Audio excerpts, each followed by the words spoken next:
Hadirin serta hadirat yang dimuliakan Allah Subhanahu wa taala.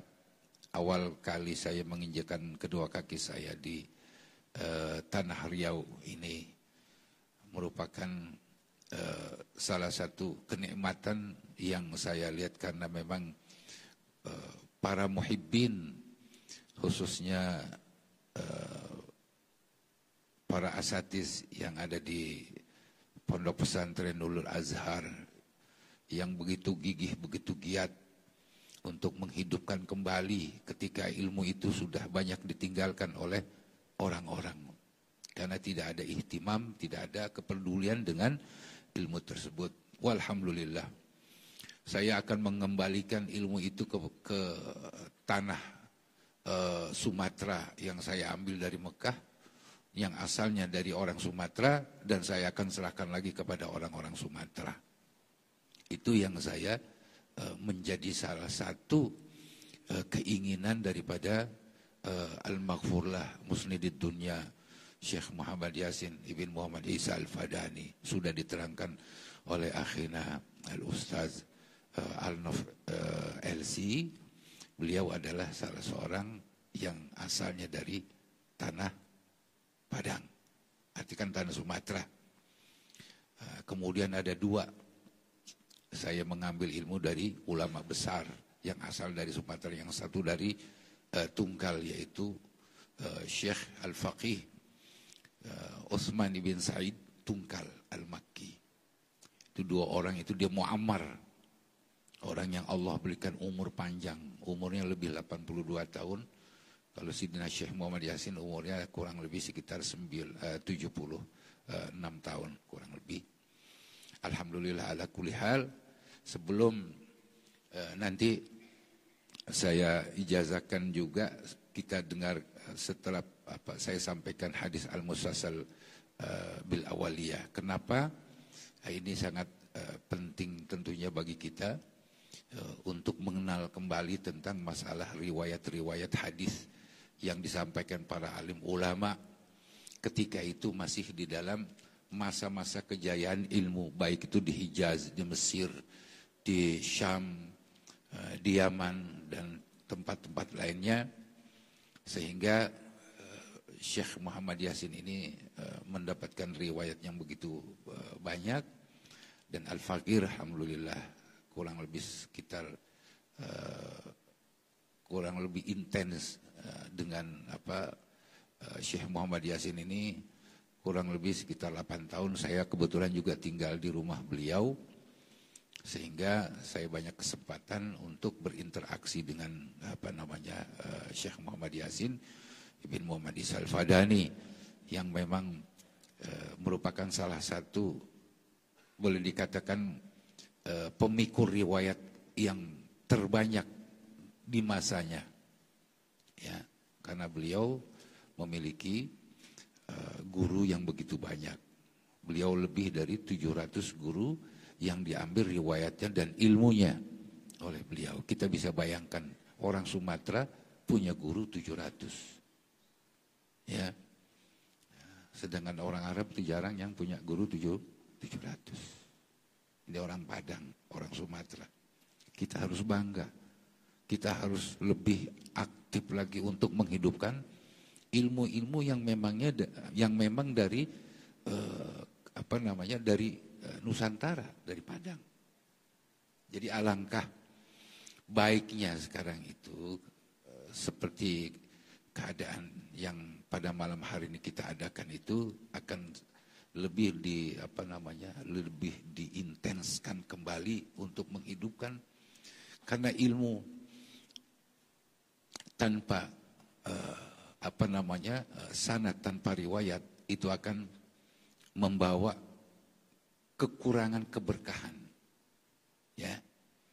Nanti akan saya jelaskan tentang arti daripada riwayat itu. Jadi hadis al-musalsal sebagaimana juga dijelaskan di dalam beberapa kitab mustalah hadis. Yang sering kita baca itu adalah mustalah hadis yang dikarang oleh Al-Baiquniyah, ya.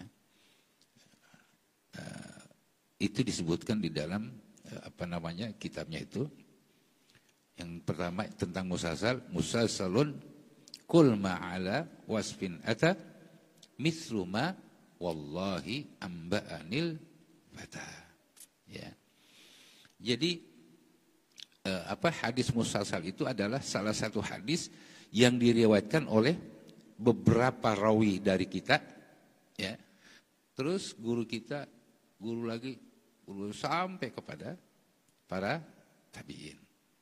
Itu dengan sanad yang muttasil, berkesambungan itu. Satu ya, dengan yang lainnya sampai kepada sahabat, sampai kepada Rasulullah sallallahu alaihi wasallam. Ya. Kenapa? Jadi hadis musalsal itu adalah salah satu hadis yang sekarang ini boleh dikatakan sudah sangat jarang sekali. Sangat jarang sekali. Coba kita cari hadis musalsal bil awaliyah.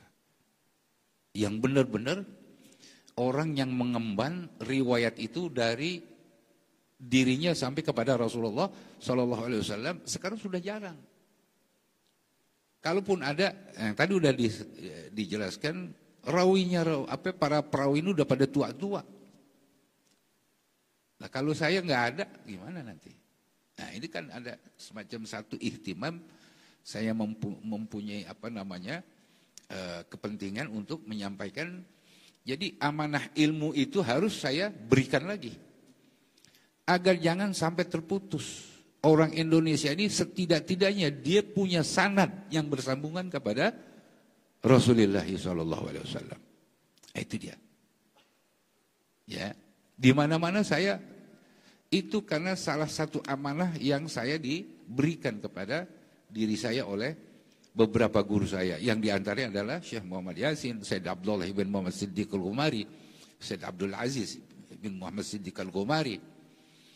Jadi saya merupakan orang yang memang waktu itu membantu di dalam mentaswid, ya, memindahkan dari manuskrip beliau saya yang tulis ulang sampai dicetak, sehingga alhamdulillah sekarang itu banyak kitab-kitab riwayat yang dikarang, dan terbanyak tentang riwayat itu satu-satunya kitab yang dicetak adalah karangannya Syekh Muhammad Yasin Ibn Muhammad Isa Al-Fadani.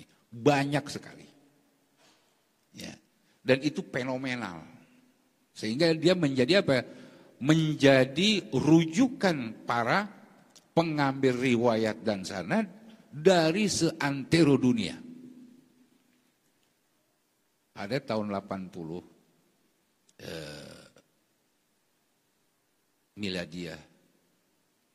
Itu kumpul dari semua negara, dari Tunis, dari Mesir, dari Aljazair, dari Maroko, dari Yaman, dari India, dari Pakistan, dari Sudan. Syekh Yasin waktu itu memberikan yang namanya pengijazahan dan riwayat di dalam ilmu hadis.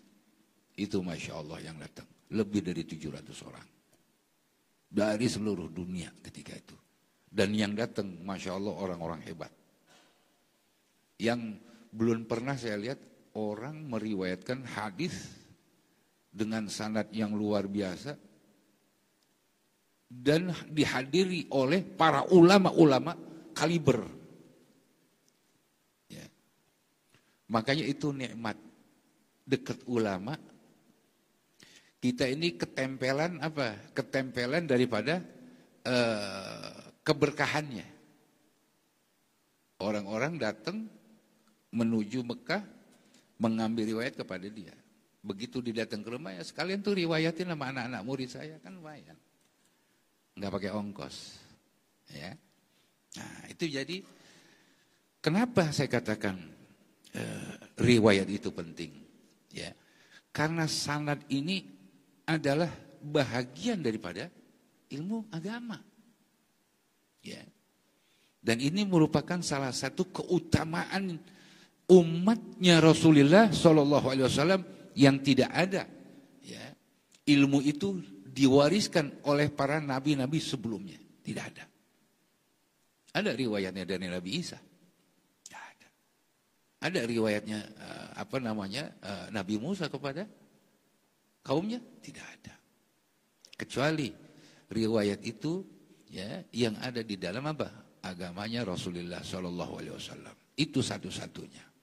Makanya warisan ini jangan sampai punah. Ya, jangan sampai punah. Dan saya ingatkan, ini juga adalah manhaj teologinya daripada ahli sunnah wal jamaah. Jadi kalau ada orang mengklaim, itu cuma numpang doang. Karena ada tetangga kita juga sekarang lagi sedang getol-getolnya. Ya. Tapi itu saya anggap hanya sebagai framing saja. Ya. Dan kita tahu bahwasanya ilmu ini adalah ilmu yang akan habis kalau tidak terjaga. Kekecewaan ini saya akan sampaikan kepada hadirin sekalian. Kenapa? Karena saya lihat Syekh Muhammad Yasin ibn Muhammad Isa Al-Fadani ini memiliki rasa kepedulian itu kepada bangsanya Indonesia. Nasionalisnya tinggi. Memikirkan umat Islam yang ada di Indonesia itu luar biasa. Nah, kalau kita sekarang udah udah tersedia, masa kita nggak mau nerima kan gitu? Dan kita nggak mau intisyar ilmu itu, sayang, sangat disayangkan sekali. Ya, maka itulah sebagaimana dijelaskan oleh para ulama muhaddisin. Yang diantaranya adalah Al-Hafiz Abdullah ibn al-Mubarak. Itu menjadi salah satu pencetus. Ya. Dia yang mendeklarkan tentang bahwa beliau mengatakan al-isnadu minad-din. Laulal isnadu laqala ma sya'a man sya'a ma sya'a. Kita lihat sekarang orang banyak yang nyeleneh karena nggak punya sanad. Dan dia nggak belajar dengan orang yang memiliki sanad. Ya mungkin dapat guru di pasar, dia belajar. Ya, sehingga 3 hari jadi wali. Nah, ini yang jadi masalah bagi kita. Kenapa? Kita memelihara riwayat dan menyampaikan riwayat itu bahagian daripada agama. Jadi nggak boleh orang-orang Riau nih, khususnya para ulama dan asatiz yang tidak memiliki sanad. Harus wajib. Kenapa? Karena sanad itu bahagian daripada agama. Maka kalau nggak ada sanad, ada orang nanti akan mengatakan ya apa yang dia mau katakan seenaknya. Ya. Ini yang menjadi bahaya. Sekarang ini timbul macam-macam pemikiran-pemikiran yang berseberangan dengan ilmu syariat. Nah, disinilah pentingnya kedudukan daripada sanad dan riwayat. Anak-anak tadi di Nurul Azhar harus belajar diroyah dari kecil. Sekaligus dia harus memiliki riwayat. Jadi terukur. Dari mana nih? Oh, Masjid An-Nur. Saya tahu kalau di situ banyak orang-orang alim dan dia punya riwayat. Ambil. Ya. Ya ini yang harus apa? Yang harus kita jaga, nggak boleh kita abaikan. Gitu ya. Sehingga apa? Meneliti di dalam pengambilan riwayat ini dengan apa? Kepada orang-orang yang benar-benar terukur di dalam riwayat tersebut. Karena sekarang orang banyak jual beli riwayat. Itu juga hati-hati. Dia nggak pernah ketemu, ya, pakai WA, Syekh, minta riwayat dong. Kirimin pakai WA. Ketemunya kenal aja enggak. Bagaimana kita memelihatkan orang yang kita nggak kenal? Itu banyak sekarang. Nah ini dijualin nih. Ya, yang mau riwayat ijazah dalail 500.000. Sahih Bukhari 1,5 1,5 juta. Ini luar biasa sekarang. Itu orang-orang yang mutasahil. Itulah yang harus kita jaga. Tanya, antum lihat dapat dari mana? Guru Anda siapa? Gurunya guru Anda tuh siapa? Kita bisa lihat. Kalau cuma dia punya ijazah, ngambrak ijazah kita. Kita nggak perlu orang-orang yang seperti itu. Jadi yang jelas di sini asatis ini yang jelas-jelas semua. Yang memang belajar di Mesir, ketemu dengan para ulama, dia belajar mengambil ilmu, ada ijazahnya, itu baru jelas. Ya, maka itulah kepeduliannya siapa? Di antaranya adalah Ibnu Sirin di dalam mencetuskan tentang betapa pentingnya ilmu ini harus apa? Harus ada yang membawa. Siapa yang menyampaikan ilmu itu? Maka Ibnu Sirin menjelaskan di dalam salah satu pendapat beliau itu, dan dia menjadi rujukan para muhaddithin. Apa dikatakan oleh Ibnu Sirin? Inna hadzal ilma, itu ilmu sanad maksudnya tuh. Inna hadzal ilma ay ilmul sanad atau ilmu isnad wa riwayah, ya. Dinun adalah agama. Fanzuru. Maka lihat, periksa, teliti, lakukan verifikasi terhadap siapa? Terhadap amman ta'khuduna dinakum. Dari siapa kamu ambil agama itu? Nah, ini nih yang saya katakan, banyak sekarang guru-guru mukanya guru tapi apa? Penyampaian itu ilmu dajjal. Ini banyak. Itu yang harus kita hati-hati. Ya. Jadi jangan terbuai dengan penyampaiannya, narasinya, tapi isinya dari mana dia dapat, siapa orang yang diambil ilmunya itu. Ini adalah bahagian ya yang harus kita perhatikan. Nah, maka itulah sehingga dengan demikian kita nggak boleh mutasahil, artinya gampangin ya untuk mengambil riwayat. Kita teliti dulu. Ini punya nggak kepemilikan ta'ahul di dalam riwayat gitu ya, ahli di dalam riwayat. Kalau enggak, abaikan saja. Cari orang yang lebih ya memiliki ta'ahul. Jadi profesi di dalam riwayat itu benar-benar harus terukur gitu ya. Baik. Nah,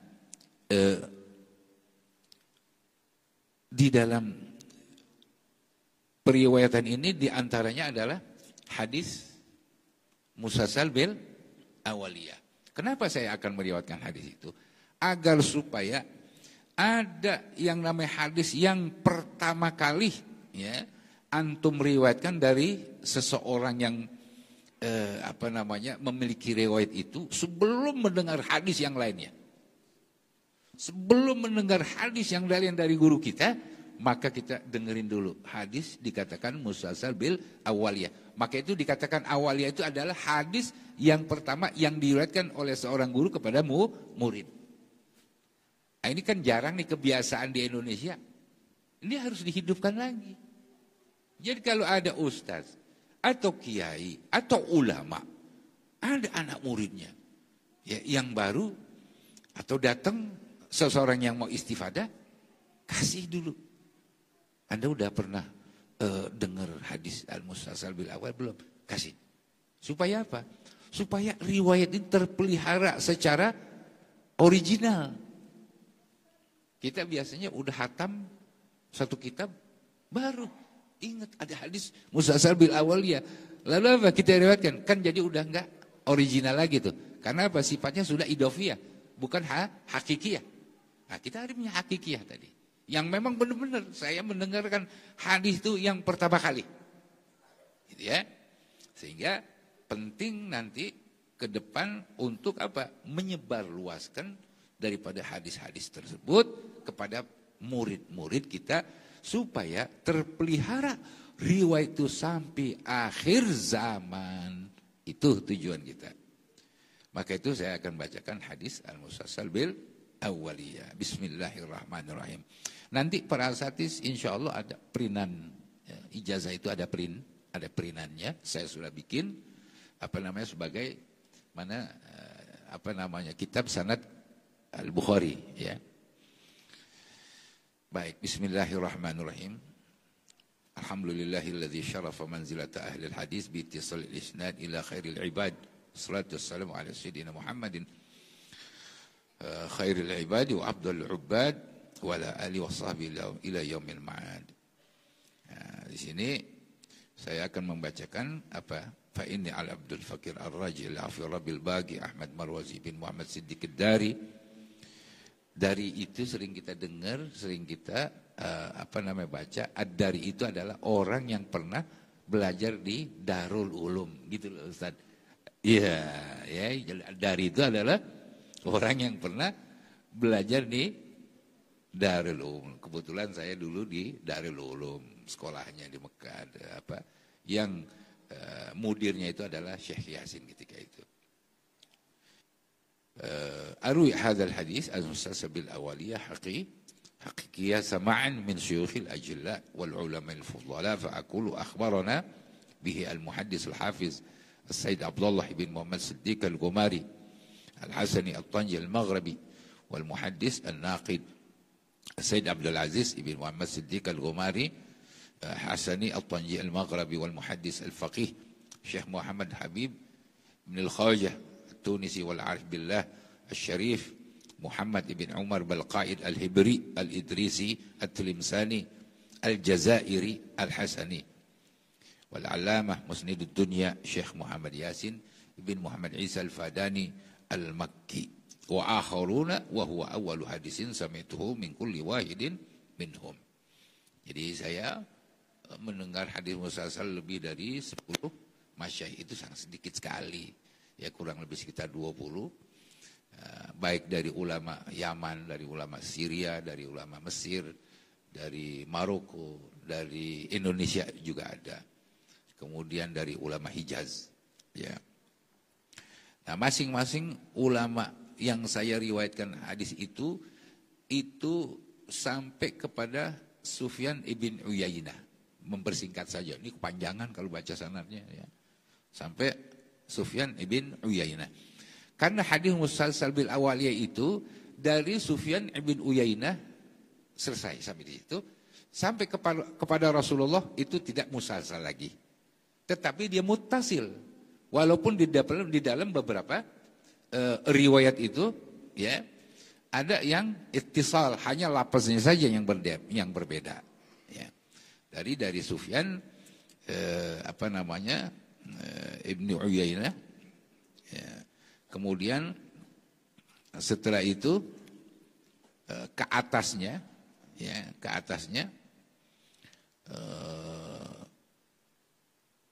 Amr ibn Dinar. Nah, dari Amr ibn Dinar ini putus, ya. Jadi bukan secara tasalsul gitu, ya, namun secara riwayat ini muttasil. An Amr ibn Dinarin an Abi Qabus maula Abdullah ibn Amr ibn al-As an Abdullah ibn Amr ibn al-As radhiyallahu ta'ala anhu anna an-nabiy sallallahu alaihi wasallam qala ar-rahimuna yarhamhumur rahman tabaraka wa ta'ala irhamu man fil ardi yarhamukum man fis sama wa fi riwayatin yarhamkum man fis sama. Kenapa kok hadis ini dikatakan hadis musalsal bil awaliyah? Karena apa? Visi dan misinya dakwahnya Rasulullah SAW itu adalah rahmatan. Ini hadis adalah bahagian daripada dakwahnya para masyayikh, para guru-guru kepada muridnya. Yaitu apa? Dengan rahmat. Maka itu para ulama muhaddisin menjelaskan karena pentingnya kita untuk mendengar pertama hadis itu adalah hadisnya rahmah.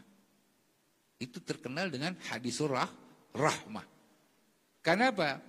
Awal yang harus kita tanamkan kepada siapa nih? Kepada murid-murid kita adalah rasa rahmat. Begitu juga murid kepada gurunya. Rahmah juga.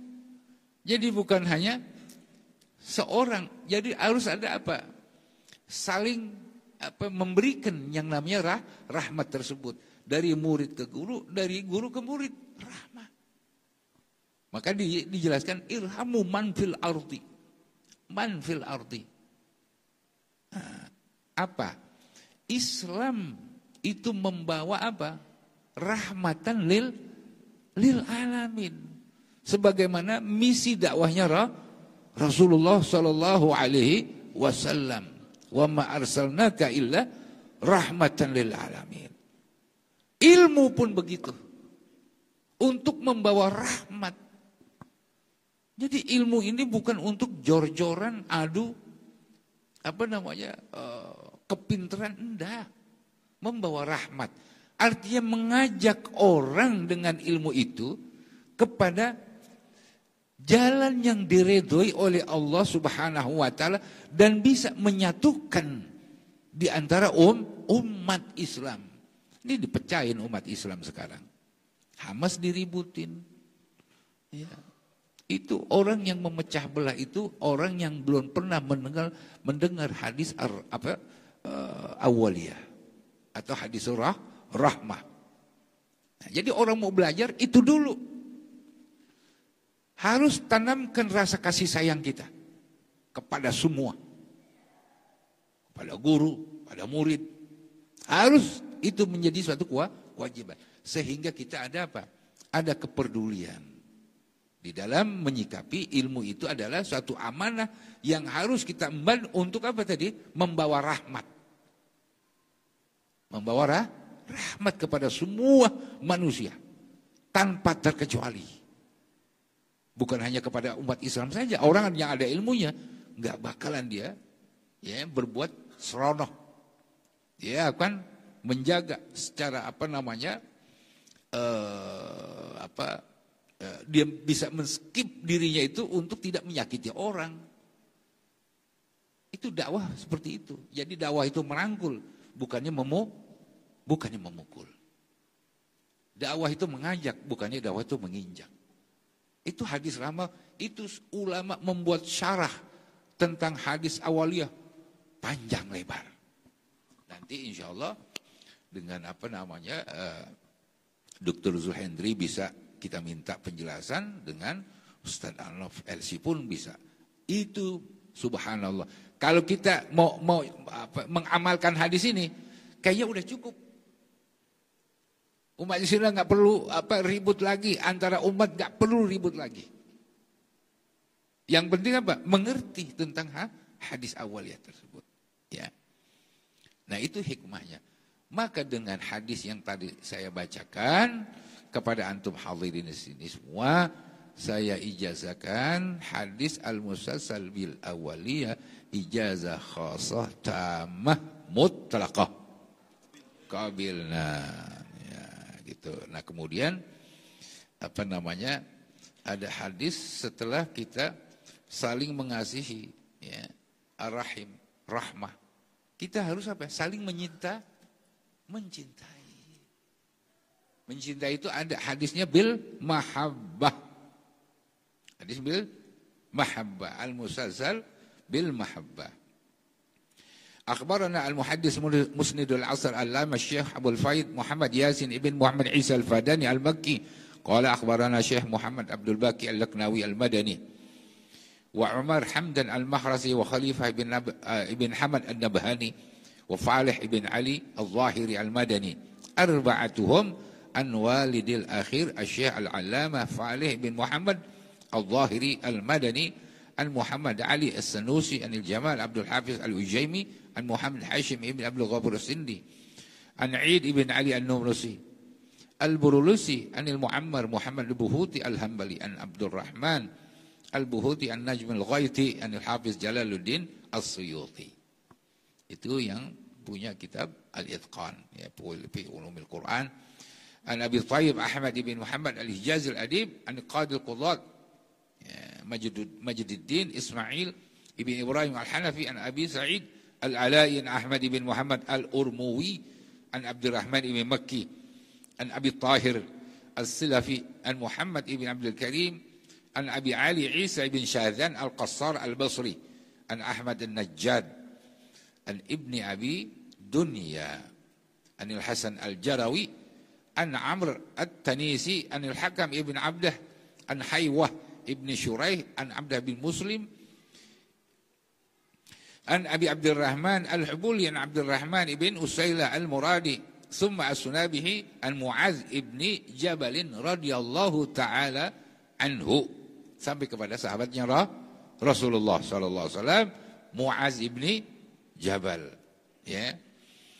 Qala li Rasulullah sallallahu alaihi wasallam, ya, inni uhibbuk faqul Allahumma a'inni ala dzikrika wa syukrika wa husni ibadatik. Itu sering kita ucapkan, cuman kita nggak tahu asal usul dari mana itu sebenarnya doa itu. Ternyata doanya itu adalah doanya cintanya Rasulullah yang diberikan kepada Sayyidina Muaz. Kalau gitu malam ini kita bisa apa? Bisa jadi tahu tuh, ya. Itu adalah ungkapan cintanya Rasulullah sallallahu alaihi wasallam kepada Sayyidina Muaz bin Jabal, dikasih. Jadi kalau orang cinta jangan tangan kosong. Ya, Ustaz Arnob, saya sangat cinta sama kamu karena kamu orang alim. Bawain duren satu keranjang, ya. Iya, itu ungkapan cinta itu harus ada apa? Ada buahnya gitu loh. Ya. Rasulullah SAW kan ngasih nih. Artinya apa? Sesuatu yang manfaat. Sesuatu yang manfaat. Nih Rasulullah ngasih manfaat yang apa? Dunia akhirat nih. Ya, kepada siapa? Kepada Sayyidina Muaz ibn Jabal. Ya. Sehingga apa? Dengan hadis ini tadi yang dibacakan, yang saya bacakan tadi, Muaz pun begitu kepada temannya, pada sahabatnya, ya, kepada sunabihi, ya sunabihi, inni uhibbuk faqul dubura kulli salatin Allahumma inni ala dzikrika wa syukrika wa husni ibadat. Itu kan doa, ya. Masya Allah, kalau kita lihat doa itu kayaknya udah cukup doa itu. Allahumma inni ala dzikri. Kita mohon kepada Allah agar senantiasa selalu apa? Dibantu agar supaya kita mengingat Allah. Kita kebanyakan ingat atau kebanyakan lupa sama Allah? Ayo. Siapa yang bilang banyakan ingat? Kan gitu ya. Pasti kebanyakan sampai lupanya. Kedua, ya, kita dianjurkan untuk memohon kepada Allah untuk selalu bersyukur. Berapa banyak sudah nikmat yang Allah anugerahkan sama kita. Lebih banyak kita bersyukur atau kita mengabaikan syukur itu, apa yang Allah berikan dari nikmat. Lebih banyak kita abaikan kan gitu kan? Lalu wa husni ibadatik. Ya Allah, berikanlah pertolongan kepadaku agar supaya aku melakukan ibadah dengan baik. Kita kebanyakan ibadah kita ini terburu-buru. Apalagi lagi mau gajian. Ya. Kadang-kadang yang biasa kita sholat ba'diyah kita tinggalin. Nah, ntar ketinggalan banknya tutup. Nah itu kebanyakan apa tuh? Kebanyakan kurang baiknya ibadah kita kepada Allah ketimbang daripada baiknya kita ibadah kepada Allah. Kalau Allah sudah memberikan 3 hal ini, berarti Allah sudah cukupkan kita semuanya. Untuk urusan dunia dan untuk urusan akhirat. Kurang apa sayangnya Rasulullah SAW kepada sahabatnya? Enggak ada. Manusia yang orang tua kita belum tentu sesayang sayangnya Rasulullah kepada kita. Kenapa? Orang tua kita juga disayang oleh siapa? Oleh Rasulullah SAW. Itu pencinta yang luar biasa. Ya, kita punya Nabi ini adalah Nabi yang senantiasa mementingkan umatnya ketimbang daripada dirinya. Ya. Dan saya pun mengatakan kepada antumul hadirin, semua yang ada di tempat ini, inni uhibbukum jami'ah. Saya ini cinta kepada antum yang hadirin malam ini ada di ruangan ini. Ya. La tada'anna dubura kulli salatin Allahumma a'inni ala dzikrika wa syukrika wa husni ibadatik. Dan janganlah kamu tinggalkan setiap habis sholat. Setiap habis sholat. Apa yang harus kita ucapkan? Allahumma inni ala dzikrika wa syukrika wa husni ibadatik. Biasanya orang kita itu setelah dia baca baca istighfar, kemudian baca ayat baca Al-Fatihah, baca ayat kursi, Allahumma la mani'a lima ataita, kemudian baru nanti ada yang mengatakan ada yang mengucapkan Allahumma inni ala dzikrika wa syukrika wa husni ibadatik ilahi rabbi subhanallah. 33. Ada yang hanya diucapkan doa. Di dalam doa. Ya sebelum Rabbana atina fid dunya berdoa Allahumma inni ala dzikrika wa syukrika wa husni ibadatik Rabbana atina fid dunya hasanah. Itu pun boleh. Yang mana saja kita ucapkan, ya baik sebelum doa atau di dalam doa, boleh kita ucapkan. Setidak-tidaknya kita telah menjalankan apa yang diperintahkan oleh Rasulullah Sallallahu Alaihi Wasallam untuk tidak lupa mengucapkan Allahumma inni ala dzikrika wa syukrika wa husni ibadatik. Dan tadi saya sudah katakan bahwa saya cinta kepada antum sekalian, maka janganlah antum tinggalkan kalimat ini ya setelah habis sholat. Setiap habis sholat ucapkan Allahumma inni ala dzikrika wa syukrika wa husni ibadatik. Saya ijazahkan ijazah khasah tamah mutlaqah. Sekarang udah jelas ya. Yang kemarin-kemarin kita nggak tahu nih dari mana asal usulnya nih doa Allahumma inni ala dzikri. Oh ternyata ada riwayat yang bersambung dan hadis itu hadis sahih. Ya. Hadis itu hadis sahih. Ya, diriwayatkan oleh Imam Baihaqi, oleh Imam Nasai, ya, oleh Imam Ahmad, wa Ishaq wa Abdul wa Abd bin Humaid, ya, di dalam kitab Masanidnya dan juga Abu Daud. Nah, kemudian hadis yang ketiga itu namanya hadis as-suhbah. Suhbah itu artinya berteman. Berteman. Kalau sudah kita saling menyayangi, mencintai, jangan ditinggalin. Kita harus apa? Berteman. Berteman sama siapa? Sama para orang-orang yang baik, khususnya para ulama, para asatiz, orang-orang soleh. Itu namanya hadis al-musalsal bi suhbah. Ini juga jarang orang yang dapat hadis ini. Ya,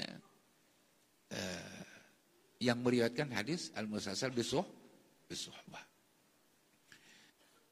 Maka saya mengatakan qultu sahibtul allamah Abul Faid Muhammad Yasin ibn Muhammad Isa al-Fadani al-Makki muddatan tawilah. Artinya saya berteman, ya, menemani Syekh Muhammad Yasin itu dalam jangka waktu yang cukup panjang, muddatan tawilah. Artinya 8 tahun lebih.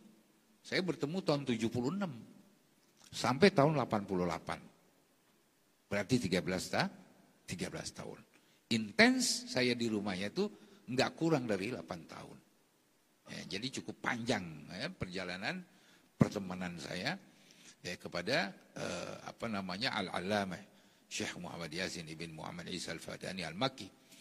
Nah kemudian beliau ini meriwayatkan dari gurunya, qala sahibatu asy-Syaikh Abdullah ibn Muhammad Ghazi muddatan tawilah. Jadi kita ini kalau sama para masyayikh itu jangan cuma seminggu, sebulan, setahun. Sampai dia habis hayatnya kalau perlu gitu. Ini cuma sebulan doang.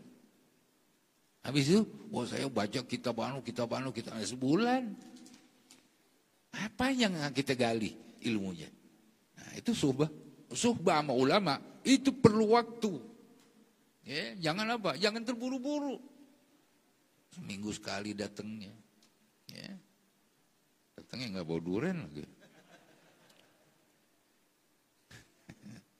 Jadi ini yang saya riwayatkan ini adalah salah satu ya di antara hadis itu untuk memberikan motivasi siapa yang harus kita berkawan dengannya. Nah tadi kan udah dijelaskan tuh, fanzuru, maka lihatlah, ya, aman ta'khudhu dinakum. Siapa yang kamu ambil ilmunya? Masa kita berkawan sama tukang copet kan nggak mungkin. Kita harus berkawan dengan orang yang baik, khususnya dengan para ulama. Nah, ini yang harus kita titik beratkan di dalam suhbah. Kalau orang mau tasawuf, ya suhbahnya kepada mursyid. Mursyid yang mana nih? Nah, kan ada lagi caranya. Jadi nggak sembarangan mursyid, ya. Jadi nggak boleh ngambil ilmu yang hanya sembarangan gitu loh. Ini jadi repot nanti. Jadi kita perlu untuk berteman kepada yang namanya orang alim dan setidak-tidaknya orang-orang saleh. Kenapa? Enaknya sama orang alim, saudara-saudara, para asatiz, setiap habis majelis pasti kita didoain. Itu doang. Kalau teman yang biasa, yang cuma di warung doang, habis teman ngopi, ya sama-sama ngopi, udah, oke deh, terima kasih ya bung, udah, nggak didoain kita. Tapi kalau sama ulama didoain, Allahumma ighfir lana, ya kan, wali ahbabina, wali masyikhina, wali man awsana, wali man ahsana ilana, itu semuanya udah. Ya. Semuanya didoain, masuk di dalam doa. Itu suhbah sama ulama. Ya. Dan juga orang-orang yang soleh. Nah kemudian sampai kepada siapa? Sampai kepada sahabatnya Rasulullah SAW yang bernama Sayyidina Abdullah ibn Abbasin radhiyallahu ta'ala anhuma. Beliau berkata, ya, qala sahibtu Rasulullah sallallahu alaihi wasallam wa kana yaqulu. Padahal dia saudara ini Ibnu Abbas sama Rasulullah, tapi dikatakan sahibtu, ya. Artinya menemani, bukannya artinya berteman nih, menemani. Dalam keadaan suka dan di dalam keadaan duka. Itu baru kelihatan nanti itu teman. Ini teman di mana nih yang namanya teman nih? Ya, jangan habis gajian doang nih banyak teman. Ya, pas tanggal pertengahan satu nggak ada yang datang, gitu kan? Nah, ini repot nih kalau teman begini nih. Jadi Sayyidina Abdullah bin Abbas mengatakan saya menemani Rasulullah Sallallahu Alaihi Wasallam, wa kana yaqulu ashabi kan nujum. Rasulullah berkata di dalam hadis suhbah ini, ashabi kan nujum, kan? Sahabat-sahabat saya ini apa namanya bintang, ya, kan nujum, bintang-bintang yang bertebaran di langit. Bi ayyihim iktadaitum ihtadaitum. Yang mana saja kamu ikuti, kamu contoh, maka niscaya kamu akan mendapatkan petunjuk dari Allah Subhanahu wa taala. Kamu nggak bakal kesasar, kamu tidak akan tersesat. Di sini ini supaya kita mengerti orang-orang di antara berapa firqah golongan yang tidak suka kepada sahabatnya Rasulullah SAW. Saya nggak tahu siapa bukan tuh, Ustaz Fadil. Dia cinta sama Rasulullah tapi dia benci sama sahabatnya. Yang namanya sahabatnya Rasulullah SAW sekalipun ada kekurangan manusia wajar. Kecuali Rasulullah SAW nggak mungkin dia mempunyai kekurangan. Sempurna sekali. Allah ciptakan makhluk yang paling sempurna. Maka kita harus apa? Harus ikuti semua tata caranya dan ilmu yang disampaikan oleh para sahabat Rasulullah Sallallahu Alaihi Wasallam. Ambil ilmunya, contoh akhlaknya, gitu ya. Sehingga apa? Kita tidak boleh membedakan sahabat-sahabat Rasulullah. Yang satu kita benci, yang satu kita nggak mau ikutin, yang ini repot. Ya, Orang-orang ahli sunnah wal jamaah ya mengatakan bahwa kita mempunyai kewajiban untuk mencintai, mengikuti daripada semua sahabat Rasulullah Shallallahu Alaihi Wasallam, dan kita harus benar-benar menghormati. Tidak boleh kita mendiskreditkan di antara satu dengan sahabat-sahabat yang lainnya. Nah ini hadis al-musalsal bisuhbah. Maka dengan riwayat ini, dengan hadis ini saya ijazahkan ijazah khazah mutlaqah. Yang terakhir ini hadis musalsal bittikhazi subhah. Subhah itu artinya apa? Menjadikan subhah ini ya alat dah buat kita apa? Berzikir. Ya. Kalau dulu kan di zaman dulu belum ada subhah. Di zamannya Rasulullah SAW. Tapi sudah ada bahan atau dasar-dasar subhah itu ketika Siti Maimunah juga berzikir, dia menggunakan biji kurma. Kan subhah. Cuma dulu belum diikat pakai apa? Pakai benang. Nah, kalau sekarang kalau diikat sama aja. Dasarnya ada gitu ya. Cuma ada yang bilang bid'ah. Maka itu kita harus apa? Harus baca ini. Ya, hadisnya supaya nggak bid'ah.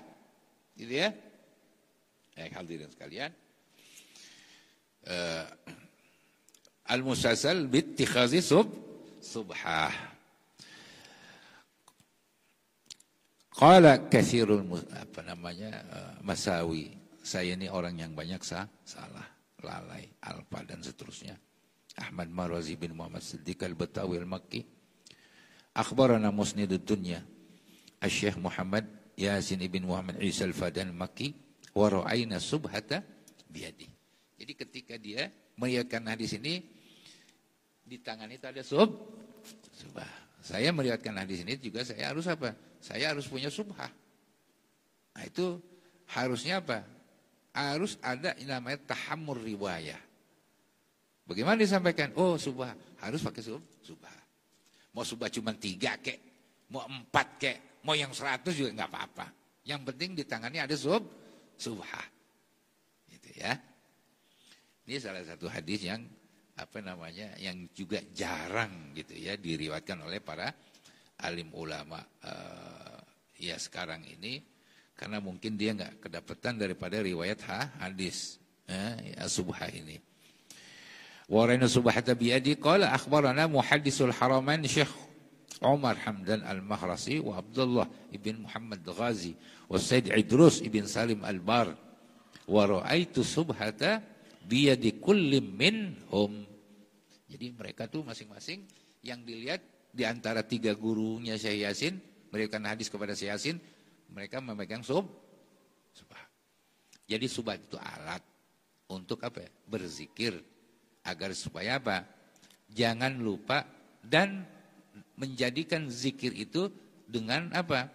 Dengan lisan, dengan hati dan dengan anggota. 3 sekaligus, ya. Nah, kemudian ini hadis ini itu sangat panjang dan di sini ada beberapa rawi hadis itu diantaranya siapa? Said Abdul Qadir ibn Abi Saleh al-Jilani. Nah, jadi apa? Dengan hadis ini nyambung gitu ya, secara riwayat kepada Syekh Abdul Qadir. Tadi baca tuh. Manaqib Abdul Qadir kan? Ya. Yang barusan tadi itu selawat. Abdul Qadir ini kan manaqib Syekh Abdul Qadir tuh. Nah, cuman kan kita nggak tahu nih riwayatnya nyambungnya kemana nih. Oh ternyata ada. Mana? Adanya itu di dalam musalsal bittikhazi subhah. Itu kebanyakan para ulama-ulama tasawuf. Ya, ulama-ulama tasawuf. Nanti insyaallah akan diberikan daripada nas ijazahnya, jadi kita bisa baca. Di sini setelah anaknya Syekh Abdul Qadir Jailani itu yang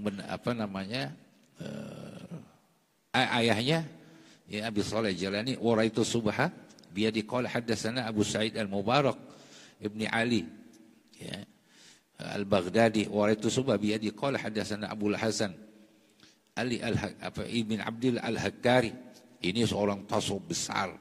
Wa ra'aitu Subha biyadi qala haddatsana Abul Farj Muhammad Yusuf ibn Abdillah At-Turtusi ya, juga seorang ulama tasawuf besar. Wa ra'aitu Subha biyadi qala haddatsana Abul Fadl Abdul Wahid ibn Ahmad At-Taimi ya, wa ra'aitu Subha biyadi qala hadatsana Abu Bakar Muhammad ibn Dulaf ibn Khalab Asy-Syibli, itu Imam Syibli ya, Imam Syibli.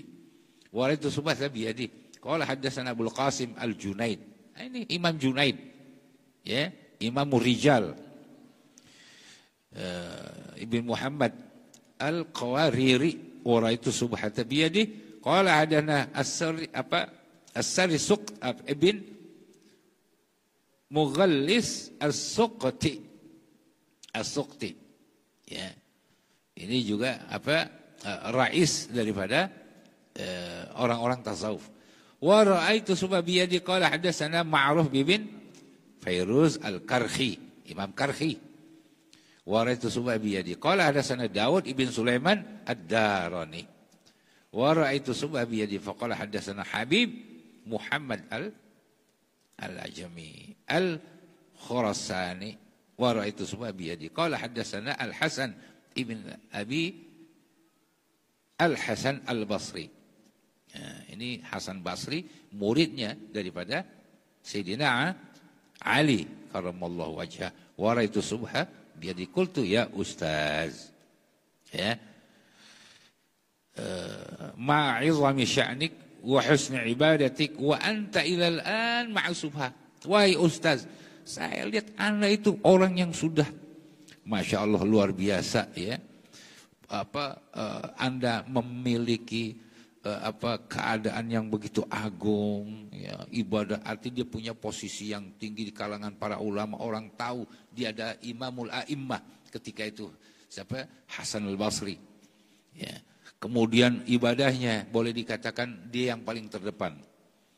Wa anta ilal an ma'zubah, sedangkan ngapain pakai subah sih? Gitu ya. Apa kurangnya sih Anda? Nah, lalu apa? Sayyidina Hasan Al-Basri mengatakan di dalam pertanyaan itu ya, yang seakan-akan dikoreksi ini sama muridnya. Faqala hadza syai'un ya kama qad ista'malna fi al-bidayat ma kunna natrukuhu bin nihayat. Ini adalah sesuatu yang kami biasakan pil bidayat. Awalnya kami sudah biasakan. Jadi kita tuh disuruh biasain megang subha daripada megang HP. Maksudnya gitu. Ya, untuk kita berzikir. Apa manfaatnya? Nah, ini yang menjadi tujuan sebenarnya. Apa manfaatnya? Manfaatnya wa ana uhibbu an azkurallaha biqalbi wa yadi wa lisani.